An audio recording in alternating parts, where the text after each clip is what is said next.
શિયાળા special crispy અને tasty મેથીની ભાજીના મુઠિયા બનાવવા માટે મેં 2 કપ ધોઈને સમારેલી ફ્રેશ મેથીની ભાજી લીધી છે. તેમાં 1 કપ જુવારનો લોટ, 1 કપ ચણાનો લોટ અને અડધો કપ બારીક રવો ઉમેરીશું. જુવારના લોટના બદલે તમે ઘઉંનો ઝીણો લોટ અને રવાના બદલે ઘઉંના જાડા લોટનો ઉપયોગ કરી શકો છો.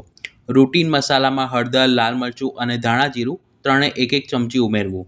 સ્વાદ પ્રમાણે મીઠું, મેથીની કડવાશને બેલેન્સ કરવા માટે થોડી દળેલી ખાંડ, અજમો, તલ, અડધી ચમચી ગરમ મસાલો, 5 ચમચી હિંગ, 1 ચમચી આદુ મરચાંની પેસ્ટ, 5 ચમચી ખાવાના સોડા અને 1 ચમચી લીંબુનો રસ ઉમેરવો. મુઠિયા સરસ ક્રિસ્પી બને તેના માટે 2 ટેબલસ્પૂન તેલનું મોણ ઉમેરી બધી જ સામગ્રીને હાથ વડે સરખી રીતે મિક્સ કરી લેવી. પછી તેમાં જરૂર મુજબ પાણી ઉમેરી મધ્યમ કઠણ લોટ બાંધવો. રવાનો ઉપયોગ કર્યો છે એટલે લોટને ઢાંકીને 10થી 15 મિનિટ માટે મૂકી રાખવો. પછી તેમાંથી બિલકુલ ક્રેક ન રહે તે રીતના લંબગોળ આકારના મુઠિયા વાળી લેવા.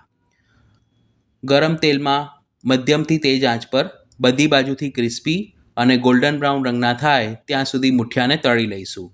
આ રીતે બનાવેલા મુઠિયા 3થી 4 દિવસ સુધી સ્ટોર કરી શકાય છે અને તેને ઊંધિયું કે દાણા મુઠિયાના શાકમાં પણ ઉમેરી શકાય છે. તો શિયાળાની સિઝનમાં તમે પણ આ રેસીપી ઘરે જરૂર ટ્રાય કરજો.